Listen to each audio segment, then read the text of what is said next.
सूरज सिंह जी का भाई बड़ा भारी नाम है, बड़े परिवार से है, बड़ा नाम है।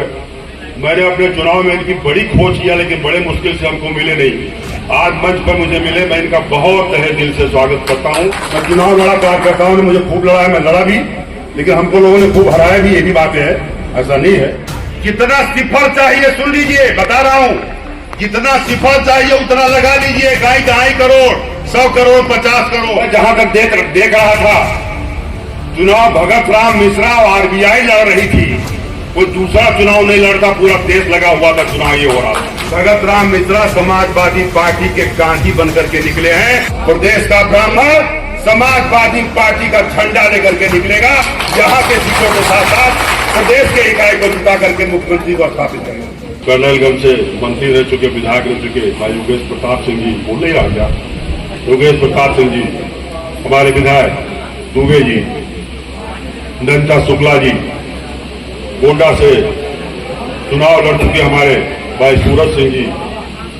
सूरज सिंह जी का भाई बड़ा भारी नाम है, बड़े परिवार से है, बड़ा नाम है।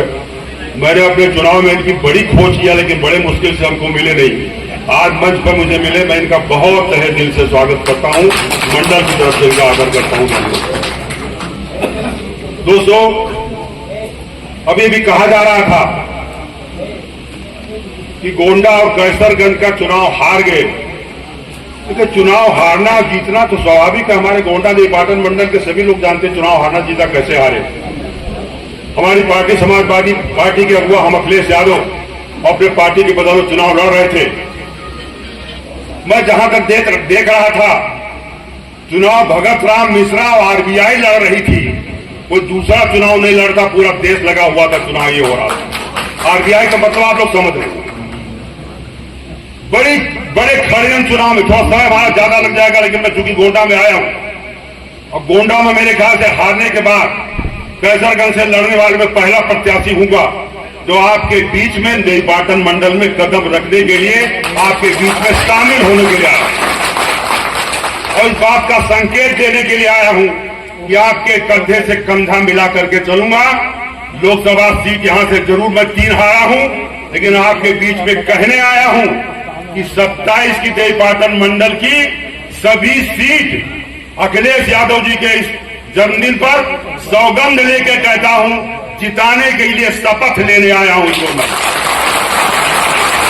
दोस्तों, मैं जानता हूं संविधान इस बात की इजाजत नहीं देता है कि धर्म की और जात की बात की जाए, लेकिन जो चुनाव की हथकंडे चल रहे हैं, केवल जाति और धर्म की ही बात की जाती है और उसी के बदौलत चुनाव लड़े जाते हैं। इस षड्यंत्र को काटना होगा और हमारे जो बुनियादी कार्यकर्ता हैं, बुनियादी कार्यकर्ता हमारे बड़ी मजबूती से लड़े, इसमें कहीं कोई संदेह नहीं है। और ऐसा लड़े, उनके लड़ने की कहीं कोई हिम्मत में कहीं कोई कमी नहीं आई है, बड़े मजबूती से लड़े। समाजवादी पार्टी के सभी कार्यकर्ताओं को, जो हमारे जनपद स्तर के, मंडल स्तर के, मैं सभी कार्यकर्ताओं का स्वागत करता हूं। और सबसे बड़ी बात साथियों ये है, कहा जाता है खूब लड़ी मर्दानी वो तो झांसी वाली रानी थी, लेकिन उसके साथ सिंधिया परिवार भी था जो उनको हराने में और उनको निस्ते नाबूद करने में जो है वो देश में भूमिका निभाई है। ऐसे हमारे यहाँ भी रहा है। मैं चुनाव लड़ा, कार्यकर्ताओं ने मुझे खूब लड़ा है, मैं लड़ा भी, लेकिन हमको लोगों ने खूब हराया भी, ये भी बात है, ऐसा नहीं है। दोस्तों, मैं आपको एक बात बता दूं, मैं ये कहने, हमारे योगेश प्रताप सिंह जी बैठे सभी लोग जानते हैं, मैं वो ऐसा व्यक्ति हूं जिसको भारतीय जनता पार्टी के बीच में भी सभी मीटिंगों में कहता रहा हूं।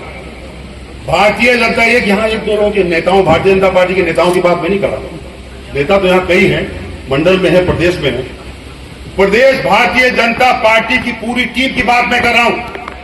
ये अगर अखिलेश यादव जी का कोई सच्चा कार्यकर्ता है, उस कार्यकर्ता के सामने प्रदेश भारतीय जनता पार्टी समेत पूरी टीम अखिलेश यादव के कार्यकर्ता भगत राम मिश्रा के कदमों में पड़ी हुई थी। मैं बताना चाहता हूं जानना। दोस्तों, मैंने हर मीटिंग में कहा है आप लोगों, इसलिए आप बताना चाहता हूं। 2 तारीख को 3 को था ना, 3 को मेरा नॉमिनेशन था।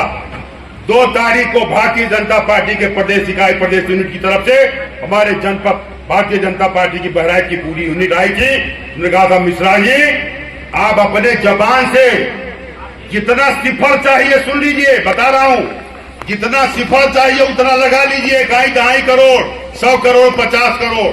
वो जबान से बोल दीजिए, आपके 2 लड़के हैं, दोनों का एडजस्टमेंट कौन करेगा? उत्तर प्रदेश भारतीय जनता पार्टी के लोग करेंगे, ये तय कर लीजिए। इतने नहीं कहा गया था, मैं योगेश प्रताप सिंह क्या बैठा था, इतना नहीं कहा गया था। ये कहा गया साहब आप अपना बिड्डा मत कीजिए, बड़े ईमानदार बने रहिए, आपका नामांकन खारिज करा दिया जाएगा, जिससे जनता नहीं जान पाएगी, वो धन आप इकट्ठा कर लीजिए। और मैं आपको बताऊं, सच में इतनी ताकत होती है कि पूरे चुनाव में मैं हर मीटिंग में इस बात को कहता रहा, लेकिन किसी की हिम्मत और हैसियत नहीं पड़ी, क्योंकि भारतीय जनता पार्टी पूरी प्रदेश की इकाई आई थी प्रस्ताव लेकर के। ये भारतीय जनता पार्टी की सच्चाई है, मेरे पत्रकार बंधु तो जरूर जानते।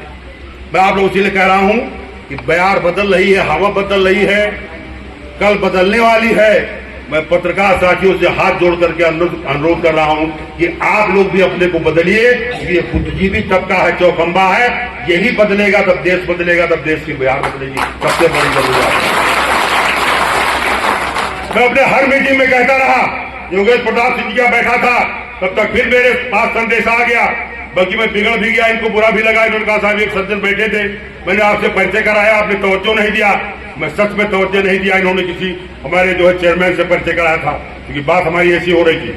तो दोस्तों सच ये है, मैं आपको एक कहने आया हूं कि भगत राम मिश्रा समाजवादी पार्टी के गांधी बनकर के निकले हैं, और उत्तर प्रदेश सरकार और इस देश की सरकार को नस्ते नाबूद करके 27 में अखिलेश यादव को मुख्यमंत्री बना करके तब दम लेंगे, इस बात की प्रतिज्ञा करें। और इतना नहीं कहने आया हूं, बड़े बहुत साफ साफ शब्दों में कह भी रहा हूं कि जो दिखाई पड़ रहा है कि धर्म के नाम पर इस प्रदेश का, इस देश का, जो कहते थे कि साहब कौन है साहब, ये वैदिक लोग हैं, ब्राह्मण लोग हैं, बड़े धार्मिक हैं, किसके नाम पे चले जाएंगे? धर्म के नाम पे चले जाएंगे। मैं आज बताने आया हूं, 2027 के चुनाव में इस गोंडा टाउन हॉल से मैं घोषित करता हूं, प्रदेश का ब्राह्मण समाजवादी पार्टी का झंडा लेकर के निकलेगा, यहाँ के सीटों के साथ साथ प्रदेश के इकाई को जिता करके मुख्यमंत्री को स्थापित करेगा। इस नाते कह रहा हूं दोस्तों, सबसे बड़ी बात यह है कि जो धर्म के नाम पर, सनातन धर्म के नाम पर बहकाया जा रहा है, धर्म के नाम पर भगवान राम हमारे बगल में गोंडा जनपद के तो लोग, हम लोग उनके जिनको कहते खेल के मैदान में हम लोग खड़े हुए, यहाँ तक भगवान राम खेलने, समय तो ज्यादा नहीं हो रहा, भगवान राम यहाँ तक खेलने आते रहे होंगे। हमारे धर्म के मालिक आप सभी लोग जानते हैं, मुस्लिम धर्म के मालिक इनके यहाँ मौलाना, इनके यहाँ दूसरे लोग होते हैं, कोई नेता नहीं होता। हमारे यहाँ भी धर्म के मालिक चारों शंकराचार्य हैं, मोदी और योगी धर्म के मालिक नहीं, आप लोग भी जान लीजिए, पत्रकार बंधु विशेष रूप से। लेकिन हमारे धर्म गिरोह को एक किनारे कर दिया गया, उद्घाटन कर दिया गया। आज की तारीख में भगवान राम के साथ भी छल किया गया, वो मंदिर भी चूने लगी है, उनके किनारे किनारे बनने वाली सड़क भी राम के जो है नगरी में धस गई है।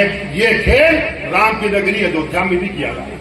दोस्तों मैं समझ नहीं पा रहा हूं कि हमारे सनातन के लोग कैसे धार्मिक हैं, जो ऐसे अधार्मिक लोगों को देश में बैठाए हुए हैं, जो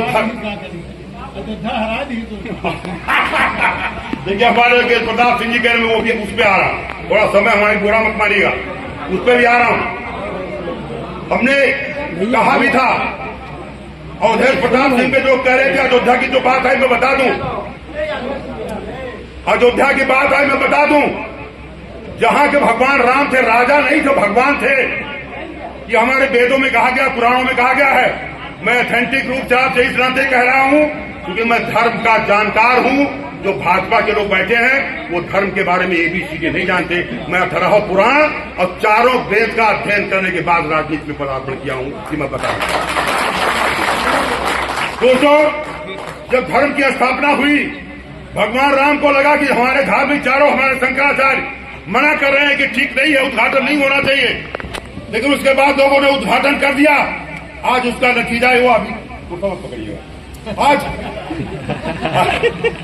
आज उसका नतीजा ये हुआ कि भगवान राम हमारे नाराज हो गए, और नाराज होकर के हमारे भाई योगेश प्रताप सिंह की और अयोध्या की सीट की बात कर रहे थे। पूरे अयोध्या मंडल की, फैजाबाद मंडल की भगवान राम ने संकेत दे दिया कि अधर्मियों के लिए कोई सीट इस देश में बाकी नहीं बचेगी, और 2027 की बाकी धार्मिक अनुष्ठान चलेगा। और जो वाकई में धार्मिक है तो सच्चे मन से हमारे सभी लोग साथी धार्मिक है, जनता धार्मिक जो धर्म जानती है वो चलेंगे।